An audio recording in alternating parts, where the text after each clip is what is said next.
वर्णिवेशरमणीय दर्शनं मन्दहासरुचिराननाम्बुजं पूजितं शुरुनरोत्तमैर्मुदा धर्मनन्दनमहं विचिन्ते। असतो मा षड्गमय तमसो मा ज्योतिर्गमय मृत्युर्मा अमृतं गमय। ओम शांति शांति शांति। આજની જ્ઞાન સભાની અંદર પધારનારા બધા જ ભગવદ્ ભક્તોને વેદાંતાચાર્ય પુરાણ ઇતિહાસાચાર્ય એમએ ફિલોસોફી શાસ્ત્રી રાકેશભાઈના હેતપૂર્વક જય સ્વામિનારાયણ। ભક્તો, આજની આ જ્ઞાન સભાની અંદર આપણે બધા એકાદશીના દિવસે રાત્રિને વિશે જે જાગરણ કરવામાં આવે છે તેનો મહિમા જે છે એ શ્રવણ કરશું। ભગવાન સ્વામિનારાયણ શિક્ષાપત્રીના 79મા શ્લોકની અંદર કહે છે કે એકાદશી નામ સર્વાસામ કર્તવ્યમ વ્રતમાદરાત, અને સર્વે જે એકાદશીઓ તેમનું વ્રત જે તે આદર થકી કરવું। આ પ્રમાણે પોતાના તમામ આશ્રિતોને એકાદશી કરવાની આજ્ઞા કરેલી છે, કારણ કે શાસ્ત્રોની અંદર એકાદશીનો ઘણો મહિમા જે છે એ વર્ણવવામાં આવેલો છે। શ્રી પદ્મપુરાણના ઉત્તરખંડના અધ્યાય 39માં ભગવાન શંકર જે છે એ નારદજીને કહે છે કે અશ્વમેધસ્ય યજ્ઞસ્ય પૃથ્વ્યામ યત ફલમ લભેત તસ્માત છતગુણમ પુણ્યમ એકાદશ્યોપવાસિનઃ। અર્થાત કે હર કોઈ મનુષ્ય આ પૃથ્વી પર 1000 અશ્વમેધ યજ્ઞો કરી જે ફલ મેળવે છે તેથી 100 ગણા અધિક પુણ્યને હર કોઈ એકાદશી રહેનારા મનુષ્ય મેળવે છે। ભગવાન સ્વામિનારાયણ પણ સત્સંગી જીવનના તૃતીય પ્રકરણના 31મા અધ્યાયની અંદર પોતાના સ્વમુખે એકાદશીનો મહિમા વર્ણવતા કહે છે કે અશ્વમેધ સહસ્રાણી રાજસૂય શતાની ચ એકાદશોપવાસસ્ય ફલામ નાર્હંતિ ષોડશીમ। અર્થાત કે એકાદશી ઉપવાસનું જે સકૃત થાય છે તેના 16મા ભાગને પણ 1000 અશ્વમેધ યજ્ઞ અને 100 રાજસૂય યજ્ઞનું સુકૃત સમાન થતું નથી। આ પ્રમાણે એકાદશીનો મહિમા જે છે એ ભગવાન શંકર અને ભગવાન સ્વામિનારાયણે પોતાના સ્વમુખે કહેલું છે। ભક્તો, એકાદશીને દિવસે રાત્રિને વિશે જાગરણ કરવાનું પણ કહ્યું છે, અને એ જાગરણનો પણ ઘણો મહિમા જે છે એ બતલાવવામાં આવેલો છે। ભગવાન સ્વામિનારાયણ સત્સંગી જીવનની અંદર તૃતીય પ્રકરણ 33મા અધ્યાયના 186 થી 188મા શ્લોકની અંદર પોતાના સ્વમુખે કહે છે કે એકાદશીને દિવસે રાત્રિને વિશે ભગવત કીર્તન આદિ વડે જાગરણ કરવું। રાત્રિએ જાગરણ માટે વિષ્ણુ મંદિરમાં કે સંત મંડલ સન્નિધિમાં જતા પુરુષને પદે પદે અશ્વમેધ યજ્ઞના ફલની સિદ્ધિ થાય છે। તેમાં જાગરણ માટે પ્રવર્તેલા પુરુષોએ પુરુષ એવા જ સંતોના મંડળની સમીપે જવું। સ્ત્રીઓએ તો સતી સ્ત્રીઓના જ મંડળની સમીપ જવું। તે જાગરણ ભગવાનની કથા વગેરે વડે જ કરવું, પણ દ્યુત ગ્રામ્ય વાર્તા વગેરે વડે ક્યારેય ન કરવું। આ પ્રમાણે ભગવાન સ્વામિનારાયણે પોતાના સ્વમુખે કહ્યું છે કે જે પણ કોઈક મનુષ્ય એકાદશીના દિવસે જાગરણ કરવાને અર્થે ભગવાનના મંદિર તરફ અથવા તો સંતોની મંડળી તરફ પ્રસ્થાન કરે છે તેને ડગલે ડગલે અશ્વમેધ યજ્ઞનું ફલ જે છે એ પ્રાપ્ત થાય છે। હરિચરિત્રામૃત સાગરની અંદર 15ના પૂરમાં 98મા તરંગમાં 30 થી 33મા શ્લોકની અંદર આધારાનંદ સ્વામી કહે છે કે ભગવાનને રાજી કરવા માટે શ્રદ્ધા રાખીને જે એકાદશીનું જાગરણ કરે છે તેનું ફલ હરિભક્તને અવિચલ અક્ષરધામમાં મળે છે। જે એકાદશીના 4 પહોરનું જાગરણ ન કરી શકતો હોય તો તેણે 3 પ્રહરનું જાગરણ કરવું અને તેમાં શ્રદ્ધાયુક્ત થઈ ભગવાનના નામની ધૂન કરવી। જેનાથી 3 પહોરનું જાગરણ ન થઈ શકે તેણે 2 પહોર સુધીનું જાગરણ કરવું, અને 2 પહોરનું પણ ન થઈ શકે તો તેણે એક પહરનું અર્થાત કે 3 કલાકનું જાગરણ તો જરૂર કરવું, અને જે એક પહરનું પણ જાગરણ ન કરી શકે તેને તો ગુણ બુદ્ધિવાળો જાણવો. અહીં આધારાનંદ સ્વામીએ સ્પષ્ટ રૂપે કહ્યું છે કે જે સામર્થ્યવાન હોય તેણે તો 4 પહરનું જાગરણ કરવું, અર્થાત કે એકાદશીને દિવસે સૂર્યાસ્ત થાય ત્યાંથી લઈને 12 કલાક પર્યંત જાગરણ કરવાનું છે. જે અસમર્થ હોય તેને માટે પણ નિર્ણય થયો છે કે 3 કલાકનું કરી શકે છે, 2 કલાકનું કરી શકે છે અને 1 કલાકનું પણ કરી શકે છે. પરંતુ જે વ્યક્તિ એકાદશીને દિવસે જાગરણ નથી કરતો ને કેવલ એકાદશી જ કરે છે તો એ તો કેવલ ને કેવલ ગુણ બુદ્ધિવાળો છે. ભગવાન શંકરે પણ પદ્મપુરાણની અંદર એકાદશીને દિવસે કરવામાં આવતા જાગરણનો ઘણો મહિમા બતલાવેલો છે. પદ્મપુરાણના ઉત્તરખંડ અધ્યાય 38ની અંદર ભગવાન શંકર જે છે એ પોતાના સ્વમુખે કહે છે કે હર કોઈ એકાદશીની તિથિએ મનુષ્ય ઉપવાસ કરી રાત્રિના સમયે શ્રી વિષ્ણુનું ભક્તિથી સારી રીતે પૂજન કરવું અને પછી શ્રી વિષ્ણુની સમક્ષ બીજા વૈષ્ણવોની સાથે રહી અવશ્ય જાગરણ કરવું. એ જાગરણમાં ગીત વાદિત્ર નૃત્ય તથા પુરાણનો પાઠ કરવો, તેમજ હે ઉત્તમ બ્રાહ્મણ ધૂપ દીપક નૈવેદ્ય પુષ્પ ચંદનયુક્ત વિલેપન ફલ અર્ઘ્ય શ્રદ્ધા સાથે દાન તથા ઇન્દ્રિયોનો સંયમ એ બધું મન વચન કર્મથી થવું જોઈએ. એમ જે મનુષ્ય હર્ષથી યુક્ત થઈ હંમેશા એકાદશી તિથિએ ઉપવાસ કરી રાત્રે જાગરણ કરે છે તે સર્વ પાપથી છૂટી થઈ ભગવાન વિષ્ણુનો પ્રિય થાય છે. જે વૈષ્ણવો એકાદશી તિથિએ ઉપવાસ કરી રાત્રે જાગરણ કરવાને બદલે સૂઈ રહે છે તેઓએ તેનું એકાદશીનું વ્રત ઉપવાસ સાથે કરેલું વ્રત નિષ્ફળ થયું જણાય છે. આ પ્રમાણે ભગવાન શંકર સ્પષ્ટ રૂપે કહે છે કે જે પણ કોઈક મનુષ્ય ભગવાનનું સ્મરણ કરતા થકા એકાદશીનું જાગરણ કરે છે ભગવાન વિષ્ણુનો પ્રિય થઈ જાય છે. અને જે વ્યક્તિ એકાદશીને દિવસે જાગરણ નથી કરતા એનું એકાદશીનું વ્રત જે છે એ નિષ્ફળ થઈ જાય છે. ભગવાન શંકર કહે છે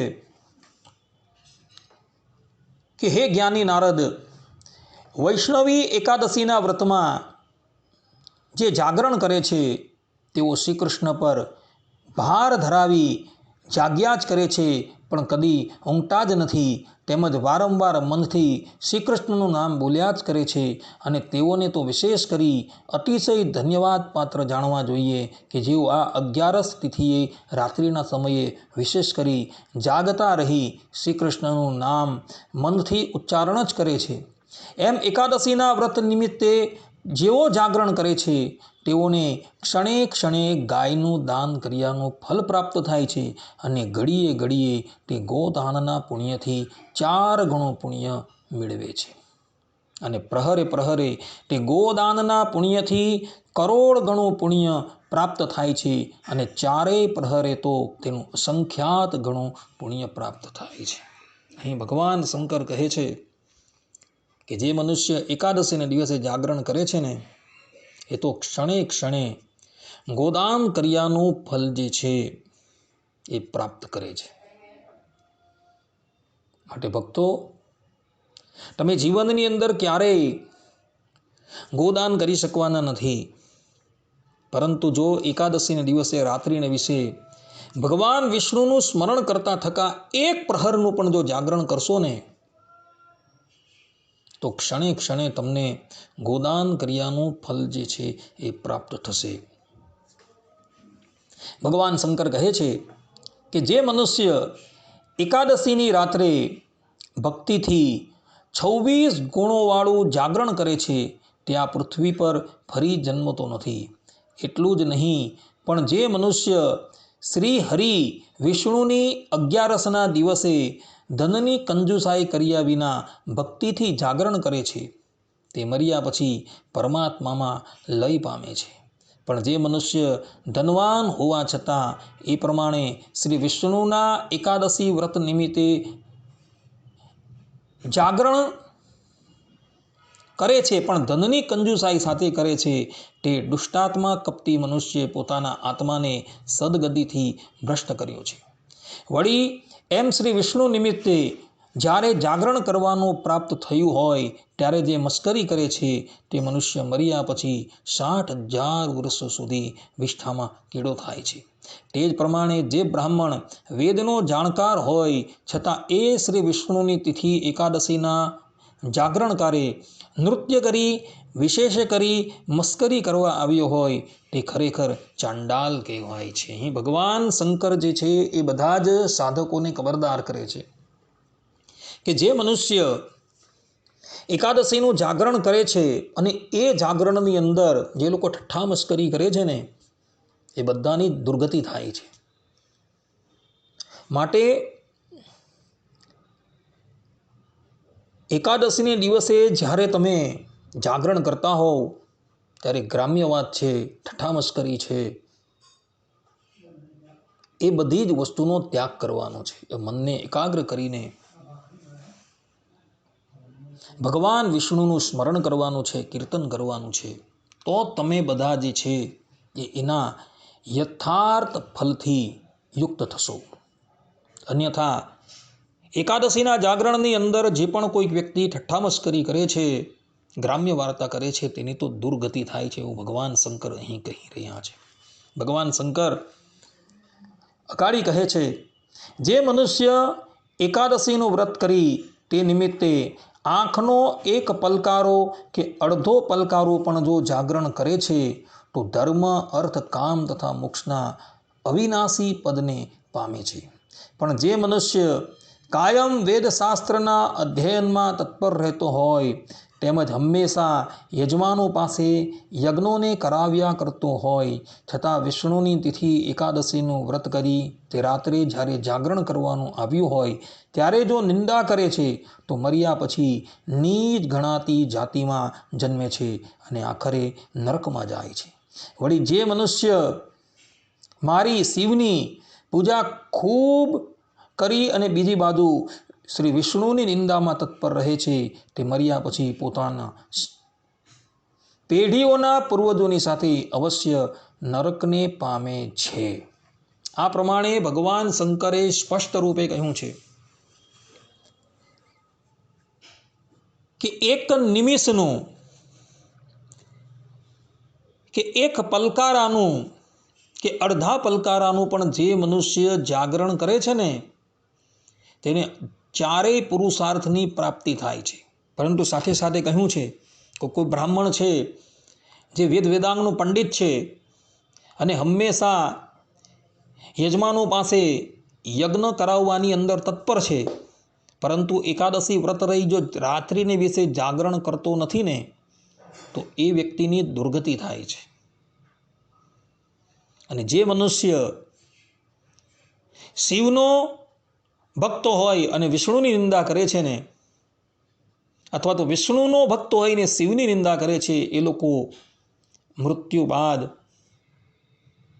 પોતાના પૂર્વજોની સાથે ઘોર નરકની પ્રાપ્તિ કરે છે. માટે ભક્તો ક્યારેય પણ વિષ્ણુના ભક્ત થઈ શિવની નિંદા ન કરતા અને શિવના ભક્ત થઈ વિષ્ણુની નિંદા ક્યારેય પણ ન કરતા. આ સિદ્ધાંત વાત છે. ભગવાન શંકર પુનઃ નારદજીને કહે છે કે જે લોકો કલિયુગરૂપી સર્પ વડે કરડાયેલા હોય એકાદશી તિથિએ પણ જાગરણ કરતા નથી તેઓ ખરેખર શ્રી વિષ્ણુની માયા વડે મોહિત થયા છે. તે જ પ્રમાણે આ કળિયુગમાં જે લોકોની એકાદશી તિથિ સેવી હોય છતાં તે એકાદશી જો જાગરણ વિના જ પસાર થઈ હોય તે એકાદશીનું વ્રત ભલે કરતા હોય તો એ ખરેખર વિનાશને જ પામ્યા છે, એમાં સંદેહ નથી. એકાદશીને દિવસે જે પણ કોઈક વ્યક્તિ જાગરણ નથી કરતો તો તેને એ એકાદશીનું કોઈ ફલ પ્રાપ્ત થતું નથી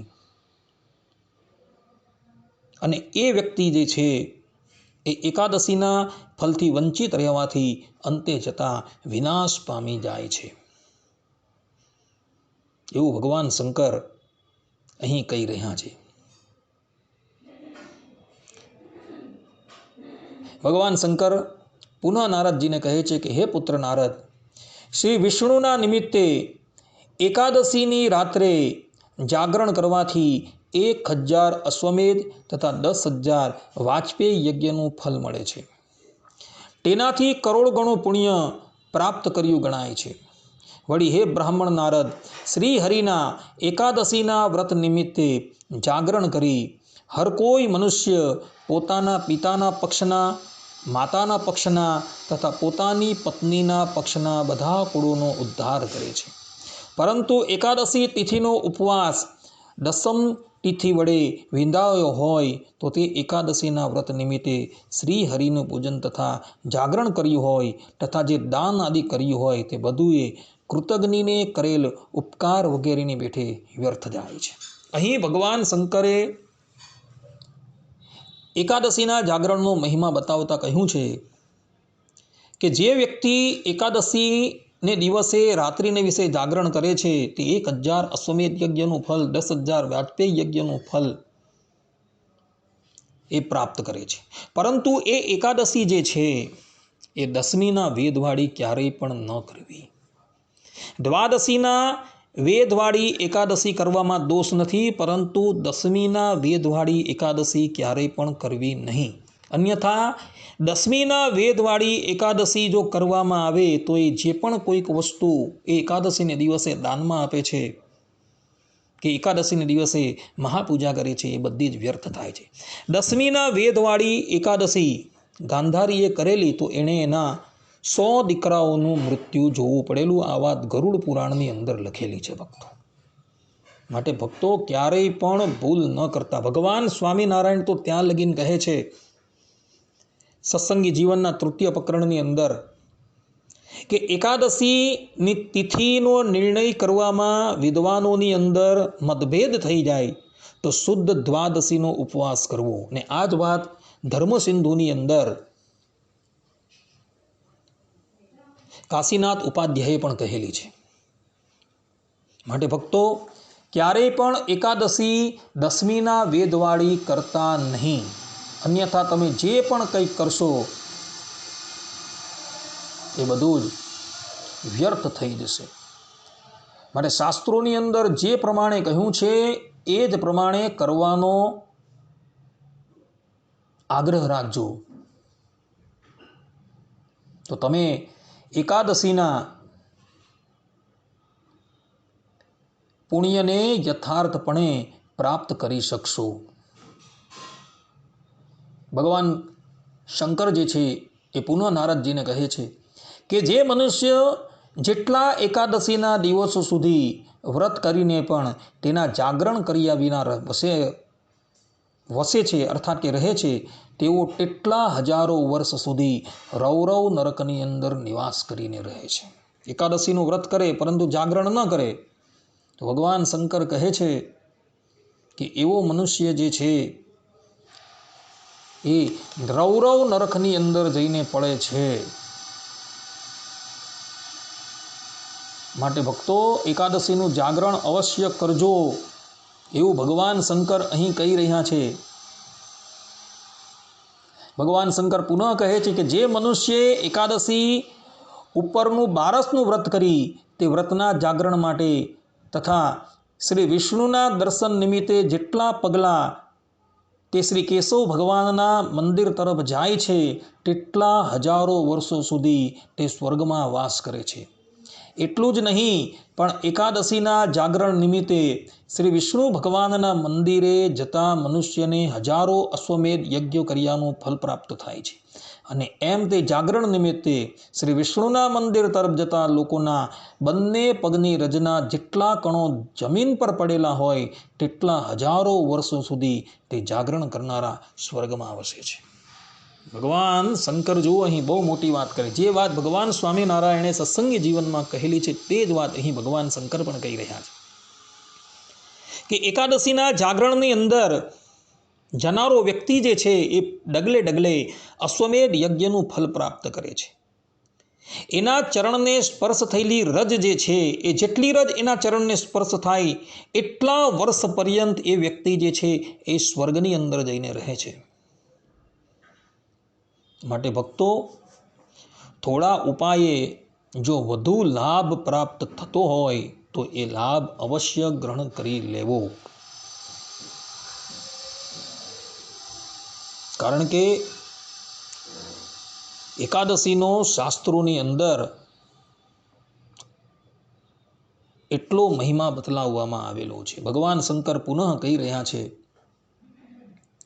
કે જે મનુષ્ય શ્રી વિષ્ણુની તિથિ અર્થાત કે વિષ્ણુના દિવસે એકાદશી તિથિએ વ્રત કરી ઉપવાસી રહીને રાત્રે તેઓ કરોડો પાપોથી કે સંસારરૂપી બંધનથી છૂટી જાય છે. તેમજ એ મનુષ્યો યમદૂતોને તથા યમને પોતાની સમીપ આવતા હડસી લે છે. કહેવાનું તાત્પર્ય ભગવાન શંકરનું એવું છે કે એકાદશીને દિવસે જે મનુષ્ય જાગરણ કરે છે, અર્થાત કે એકાદશીનો વ્રત કરી તે દિવસે જાગરણ કરે છે, તે વ્યક્તિએ પોતાના કરોડો જન્મના પાપ જે છે એ બાળી નાખેલા છે. અને એ વ્યક્તિ યમરાજના દૂતોને પોતાની પાસે ક્યારેય પણ આવવા દેતો નથી. એટલું એની અંદર સામર્થ્ય થઈ જાય છે. એવો વ્યક્તિ કોઈ પાપાત્માની પાસે જઈને પણ ઊભો રહી જાય ને પાપાત્માનો અંતકાળ હોય અને એ લઈને રહેવા માટે યમદૂત આવેલા હોય તો પણ આ એકાદશી વ્રતનિષ્ઠ ભક્તને જોઈને જ એ યમદૂતો જે છે એ ત્યાંથી પલાયન થઈ જાય છે. આટલો આ એકાદશીનો અને એના જાગરણનો મહિમા જે છે ભગવાન શંકરે અહીં બતલાવેલો છે. માટે ભક્તો, એકાદશીનું જાગરણ જે છે એ તમે અવશ્ય કરજો. કારણ કે એનો મહિમા જે છે એ ભગવાન શંકરે પોતાના સ્વમુખે કહેલો છે.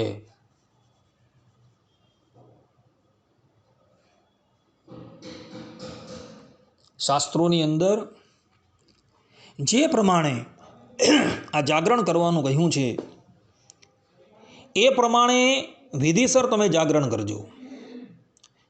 ભગવાન સંબંધી જપ છે, નૃત્ય છે ઇત્યાદિ કરતા થકા તમે જાગરણ કરજો તો એકાદશીના ફલને તમે યથાર્થપણે પ્રાપ્ત કરી શકશો. પરંતુ જો આ એકાદશીના જાગરણની અંદર ગ્રામ્ય વાર્તા કે દ્યુત ક્રીડા ઇત્યાદિ કે કરીને જો આ એકાદશીનું જાગરણ કરશો ને તો એનું કોઈ પણ ફલ તમને પ્રાપ્ત થશે નહીં. અને ફલ તો પ્રાપ્ત થશે નહીં, ભગવાનની અપ્રસન્નતા થશે અને સાથે સાથે આ પ્રમાણેની ક્રિયા કરનારો મનુષ્ય જે છે ઘોર નરકની અંદર પ્રવેશ થશે. માટે ભક્તો, એકાદશીનું જાગરણ જે છે એ જાગરણ વ્યવસ્થિત રીતે કરજો. ભગવાન સંબંધી ક્રિયા કરીને એ એકાદશીનું જાગરણ જે છે તમે કરજો. તમે બધા એના યથાર્થ ફલને પ્રાપ્ત કરી શકશો. જે વ્યક્તિએ આ સંબંધની અંદર વધારે જાણવું હોય તો એ લોકોએ પદ્મપુરાણ ઉત્તરખંડ અધ્યાય 38 જે છે એ જોઈ લેવું, જેની અંદર ભગવાન શંકરે આ જાગરણ વિશે બીજા પણ ઘણા મહિમાના વચનો જે છે એ કહેલા છે. આટલું કહીને હું મારા પ્રવચનને અહીં વિરામ આપું છું. સર્વે સંતુ નિરામયઃ, સર્વે સુખીનો ભવંતુ, સર્વે ભદ્રાણી પશ્યંતુ, મા કશ્ચિત દુઃખ ભાગ ભવેત. અસ્તુ. જય સ્વામિનારાયણ.